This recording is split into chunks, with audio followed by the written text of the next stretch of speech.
Welcome to our channel. ఈరోజు మనం ఈ వీడియోలో గోఖలే తీర్మానం గురించి తెలుసుకుందాం. మీకు గోఖలే తీర్మానం అనగానే 1910 అలాగే 1911 అనే ఇయర్ బాగా గుర్తుండాలి. మనకి గోఖలే తీర్మానం అనేది పర్స్పెక్టివ్స్ ఇన్ ఎడ్యుకేషన్లో భాగంగా, విద్యా దృక్పథాల్లో భాగంగా ఏపీ అలాగే టీఎస్లో డిఎస్సికి ప్రిపేర్ అయ్యే వాళ్ళకి అలాగే అన్ని రకాల టీచర్ రిలేటెడ్ ఎగ్జామ్స్కి ఈ టాపిక్ అనేది చాలా ఇంపార్టెంట్. ఈ వీడియోలో మనం గోఖలే తీర్మానం గురించి కంప్లీట్ ఇన్ఫర్మేషన్ తెలుసుకుందాం. ఈ గోఖలే తీర్మానాలు ఏంటో తెలుసుకునే ముందు అసలు ఈ గోపాలకృష్ణ గోఖలే గారి గురించి కొన్ని ముఖ్యమైన అంశాలు తెలుసుకుందాం.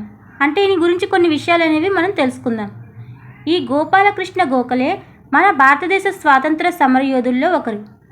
మన భారతదేశ స్వాతంత్ర సమరయోధులు చాలామంది ఉన్నారు కదా, ఆ స్వాతంత్ర సమరయోధుల్లో ఈయన కూడా ఒక ముఖ్యమైన వ్యక్తి. అలాగే ఈయన ఒక సామాజిక సేవకుడు. అలాగే మన భారతదేశ జాతీయ కాంగ్రెస్లో ఈయన ఒక సీనియర్ నాయకుడు. మనకి అతివాద నాయకులు ఎవరో తెలుసు, అలాగే మితవాద నాయకులు ఎవరో కూడా తెలుసు. మనకి మితవాద నాయకుల్లో ఈ గోపాలకృష్ణ గోఖలే గారు కూడా ఒకరు. అయితే ఈ గోపాలకృష్ణ గోఖలే గాంధీ గురువుగా ప్రసిద్ధి చెందారు. మరి ఈ గాంధీ గురువుగా ప్రసిద్ధి పొందిన గోఖలే మార్చి 18, 1910వ సంవత్సరంలో మార్చి 18, 1910వ సంవత్సరంలో ఇంపీరియల్ లెజిస్లేటివ్ కౌన్సిల్ శాసన మండలి సభ్యునిగా ఎన్నికయ్యారు. మరి అవి ఎటువంటి పరిస్థితులు అంటే ఇది స్వదేశీ ఉద్యమ కాలం. అలాగే ఆ కాలంలో జపనీస్ నమూనా విద్యా విధానం ఉంటే బాగుంటుందని అందరూ ఆలోచించడం అనేది జరిగింది. మరి అటువంటి పరిస్థితుల్లోనే కలకత్తాలో జాతీయ కళాశాలలు అలాగే సాంకేతిక కళాశాలలు అనేవి ఏర్పాటు చేయడం అనేది జరిగింది.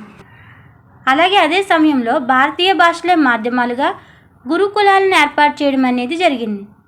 నిరక్షరాస్యులు అమాయకులు ఉన్న జాతి సంపూర్ణమైన అభివృద్ధిని సాధించలేదు, పోటీ పడలేదు అని గోఖలే గారు వాదించారు.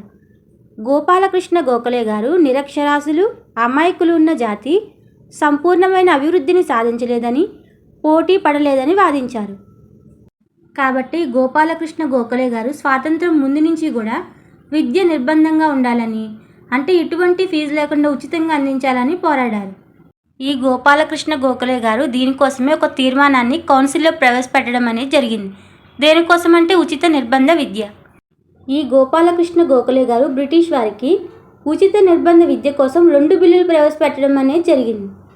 ఎందుకని 2 బిల్లులు ప్రవేశపెట్టారంటే, మరి 1910లో ఒక బిల్లును ప్రవేశపెట్టారు, మళ్ళీ 1911లో ఒక బిల్లును ప్రవేశపెట్టారు. ఎందుకు 1910లో ప్రవేశపెట్టారు కదా, మళ్ళీ ఎందుకు పెట్టవలసి వచ్చిందంటే, మరి 1910లో ఈయన ప్రవేశపెట్టిన బిల్లును బ్రిటిష్ వారు ఆమోదించలేదు, అంటే వాళ్ళ నైవంచన అనేది చేశారు. కాబట్టి ఆ బిల్లు అనేది సరిగ్గా అవ్వలేదు. కాబట్టి ఈయన మళ్ళీ 1911లో మళ్ళీ బిల్లును ప్రవేశపెట్టడం అనేది జరిగింది. ఇది కూడా అలాగే చేస్తారని తెలిసినా కూడా మళ్ళీ 1911లో మళ్ళీ బిల్లును ప్రవేశపెట్టారు. అంటే దేని గురించి? ఉచిత నిర్బంధ విద్య. కాబట్టి ఈ గోఖలే గారు బ్రిటిష్ వారికి ఉచిత నిర్బంధ విద్య కోసం 2 బిల్లులు ప్రవేశపెట్టడం జరిగింది. ఒకటి 1910లో ప్రవేశపెట్టారు, ఇంకొకటి 1911లో ప్రవేశపెట్టారు.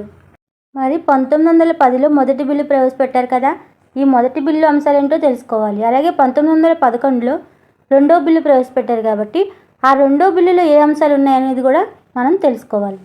మరి 1910 మార్చిలో మొదటి బిల్లును ప్రవేశపెట్టారు కదా, మరి అందులోని అంశాలు ఏంటంటే 6 నుంచి 10 సంవత్సరాల బాలబాలికలకు ఉచిత నిర్బంధ విద్యను అందించాలి. ఎన్ని సంవత్సరాల పిల్లలకి అనేది చాలా ఇంపార్టెంట్. కాబట్టి 6 నుండి 10 సంవత్సరాల బాలబాలికలకు ఉచిత నిర్బంధ విద్య, అంటే 1 to 5th క్లాసెస్ ఉచిత నిర్బంధ విద్యను అందించాలి. మళ్ళీ ఇంకొక అంశం ఏంటంటే కేంద్ర ప్రభుత్వం ప్రాథమిక విద్యకు ఒక ప్రత్యేక శాఖను ఏర్పాటు చేయాలి. ఇలా ప్రత్యేక శాఖను ఏర్పాటు చేసి దానికి ఒక సెక్రటరీని నియమించాలని తెలియజేశారు. మరొక అంశం ఏంటంటే రాష్ట్ర కేంద్ర ప్రభుత్వాలు 1:2 నిష్పత్తిలో నిధులను కేటాయించాలని తెలియజేశారు. కాబట్టి 1910 మార్చిలో ప్రవేశపెట్టిన మొదటి బిల్లులో ఈ అంశాలు అనేవి ఉన్నాయి. ఒకటి వచ్చేసి 6 నుండి 10 సంవత్సరాల పిల్లలకి ఉచిత నిర్బంధ విద్య. తర్వాత కేంద్ర ప్రభుత్వం ప్రాథమిక విద్యకు ఒక ప్రత్యేక శాఖను ఏర్పాటు చేసి ఒక సెక్రటరీని నియమించాలని కోరారు. తర్వాత రాష్ట్ర కేంద్ర ప్రభుత్వాలు 1:2 నిష్పత్తిలో నిధులను కేటాయించాలని తెలియజేశారు. ఇవన్నీ కూడా మొదటి బిల్లులోని అంశాలు. ఈ అంశాలన్నీ అమలు చేయాలని ఎవరు కోరారు? గోపాలకృష్ణ గోఖలే. కానీ బ్రిటిష్ వారి అంశాలని అమలు చేయలేదు. బ్రిటిష్ వారి అంశాలను అమలు చేయలేదు కాబట్టి 1911వ సంవత్సరంలో మళ్ళీ తీర్మానాన్ని ప్రవేశపెట్టారు. ఎవరు? గోపాలకృష్ణ గోఖలే గారు. మరి 1911వ సంవత్సరం మార్చిలో రెండో బిల్లును ప్రవేశపెట్టడం అనేది జరిగింది. మరి ఆ రెండో బిల్లులోని అంశాలు ఏంటో మనం తెలుసుకోవాలి. ఈ రెండో బిల్లులోని అంశాలు ఏంటంటే కనీసం కొన్ని ప్రాంతాల్లోనైనా ప్రాథమిక విద్యను ఉచితంగా అమలు చేయాలి. కనీసం కొన్ని ప్రాంతాల్లోనైనా ప్రాథమిక విద్యను ఉచితంగా అమలు చేయాలని చెప్పారు. అంటే మీరు ఎలాగో అన్ని ప్రాంతాల్లో కూడా ఉచిత విద్యను అందించలేరు, కాబట్టి కనీసం కొన్ని ప్రాంతాల్లోనైనా ఉచితంగా ప్రాథమిక విద్యను అందించండి అని తెలియజేశారు. 1910 మొదటి బిల్లులో అయితే అన్ని ప్రాంతాల్లో కూడా ప్రాథమిక విద్యను అందించాలని తెలియజేశారు. కానీ వాళ్ళు అసలు అమలు చేయలేదు, కాబట్టి కనీసం కొన్ని ప్రాంతాల్లో అయినా అమలు చేయాలని 1911లో కోరడం అనేది జరిగింది. ఈ రెండవ బిల్లులో మరొక అంశం ఏంటంటే స్థానిక సంస్థలు ఆర్థిక వనరులను కేటాయించడం కోసం సెస్ అంటే పన్నును అమలు చేసుకోవడానికి అనుమతి ఇవ్వాలని తెలియజేశారు.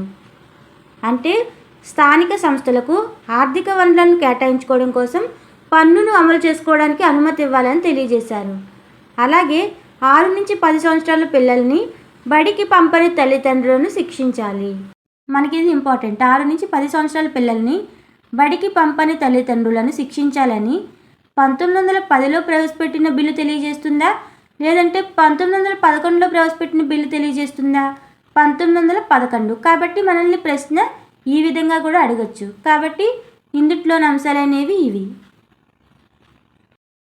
మనం రెండు బిల్లుల్లో ఉన్న అంశాలు ఏంటనేది తెలుసుకున్నాం. ఇప్పుడు కొన్ని ముఖ్యమైన అంశాలు ఏంటో తెలుసుకుందాం. ఈ గోఖలే తీర్మానానికి సంబంధించి కొన్ని ముఖ్యమైన అంశాలు అనేవి తెలుసుకుందాం. 1916-17లో బ్రిటిష్ విద్యతో కూడిన హిందూ కళాశాలను కలకత్తాలో ప్రారంభించడం అనేది జరిగింది. ఈ గోఖలే తీర్మానాల వల్ల ఏర్పాటైన విద్యా విధానం ఏంటంటే 1913 నూతన విద్యా విధానం. అలాగే 1905వ సంవత్సరంలో బెంగాల్ విభజన అనేది జరిగింది. ఇంకా ఈ గోఖలే తీర్మానంలోని ముఖ్య అంశాలు ఏంటంటే కేంద్రంలో ప్రాథమిక విద్యాశాఖను ఏర్పాటు చేయాలి. అలాగే ప్రాథమిక విద్యా వ్యాప్తికి కేంద్రంలో విద్యా కార్యదర్శిని నియమించాలని తెలియజేసింది. అలాగే ప్రతి సంవత్సరం కూడా బడ్జెట్లో ప్రాథమిక విద్యా ప్రగతికి సంబంధించి ప్రస్తావన ఉండాలని తెలియజేసింది. ఇంకా ప్రాథమిక స్థాయిలో ఉపాధ్యాయ విద్యార్థి నిష్పత్తి 1:30గా ఉండాలని, లేదా 1:40గా ఉండాలని. అయితే 1:30 లేదా 1:40గా ఉండాలని తెలియజేసింది. అయితే ఈ గోఖలే తీర్మానాన్ని బ్రిటిష్ ప్రభుత్వం 1913లో ఆమోదించి నూతన విద్యా విధానాన్ని 1913 NEPని ప్రకటించారు. కానీ అందులో ఉచిత నిర్బంధ ప్రాథమిక విద్య గురించి పేర్కొనలేదు. మరి ఈ బిల్లును ప్రవేశపెట్టిందే ఉచిత నిర్బంధ విద్య కోసం, కానీ ఆ ఉచిత నిర్బంధ ప్రాథమిక విద్య గురించి ఇందుట్లో పేర్కొనడం అనేది జరగలేదు. మరి దీనివల్ల 1913 నూతన విద్యా విధానం వచ్చింది కదా. ఆ 1913 నూతన విద్యా విధానంలో ఏ అంశాలు ఉన్నాయనేది కూడా మనం తెలుసుకోవాలి. కాబట్టి ఈ వీడియోలోనే మనం 1913 నూతన విద్యా విధానం గురించి కూడా తెలుసుకుందాం. మరి 1913 నూతన విద్యా విధానం దీన్ని ఎందుకు ప్రకటించారు అంటే గోఖలే తీర్మానం తర్వాత ప్రాథమిక విద్య కోసం ఈ విధానాన్ని ప్రకటించడం అనేది జరిగింది. నూతన విద్యా విధానంలో ఇంకొక అంశం ఏంటంటే పూర్వ ప్రాథమిక పాఠశాలలను విస్తరించి అందరికీ విద్యను అందుబాటులోకి తేవాలని తెలియజేసింది. అలాగే ఉపాధ్యాయులకు శిక్షణ ఇవ్వాలని, అలాగే స్త్రీ విద్యను ప్రోత్సహించాలని, అలాగే గ్రామీణ పాఠశాలలు, అలాగే పట్టణ ప్రాంత పాఠశాలలు, ఈ పాఠశాలల్లో వేరువేరు విద్యా ప్రణాళికలు ఉండాలని తెలియజేసింది.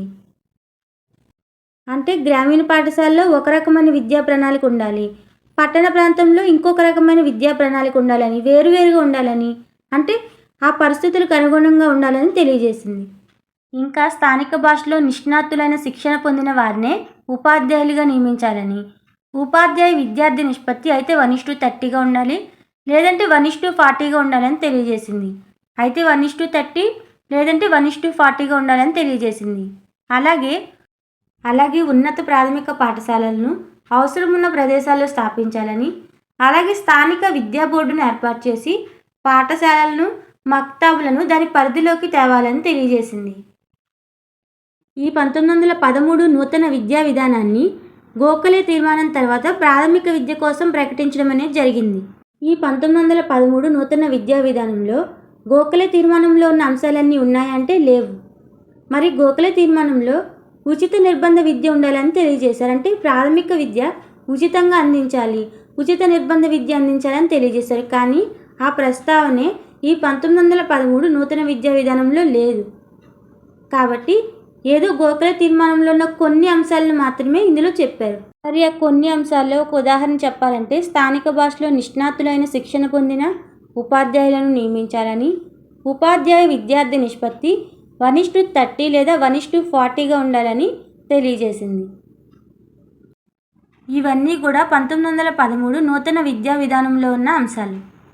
మీకు గోఖలే తీర్మానాన్ని వేరే క్లాస్లో చెప్పి ఈ 1913 నూతన విద్యా విధానాన్ని వేరే క్లాస్లో చెప్పచ్చు. కానీ ఈ రెండు కూడా ఒకదానికొకటి రిలేటెడ్ అయి ఉన్నాయి కాబట్టి రెండు కూడా ఒకే క్లాస్లో మనం తెలుసుకున్నాం.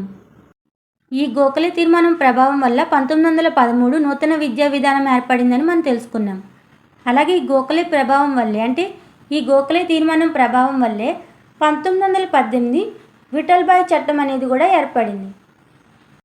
మరి ఈ విఠల్భాయ్ చట్టంలో మెయిన్ పర్సన్ ఎవరంటే విఠల్భాయ్ పటేల్. ఈ విఠల్భాయ్ చట్టం ఎవరి ప్రభావం వల్ల వచ్చింది?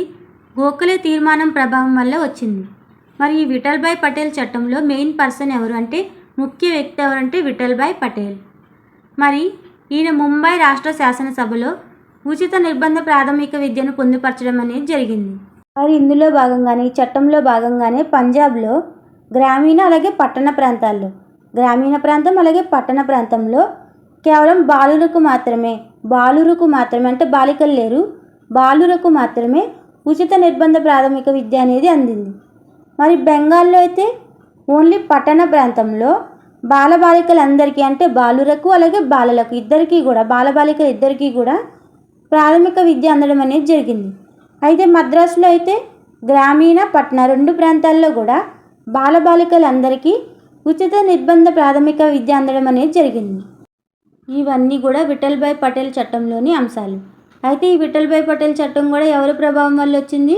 గోఖలే తీర్మానం ప్రభావం వల్ల వచ్చింది. మనం ఈ గోఖలే తీర్మానంలో భాగంగా ఈ క్లాస్లో మనం ఏం తెలుసుకున్నామంటే గోఖలే తీర్మానం అనగానే 1910, 1911 అనే ఇయర్ మనకి గుర్తుండాలి. ఈయన గాంధీ గురువుగా ప్రసిద్ధి చెందారు. ఈయన 1910 మార్చి 18న ఇంపీరియల్ లెజిస్లేటివ్ కౌన్సిల్లో సభ్యునిగా అంటే ఇంపీరియల్ లెజిస్లేటివ్ కౌన్సిల్ శాసన మండలి సభ్యునిగా ఎన్నికయ్యారు.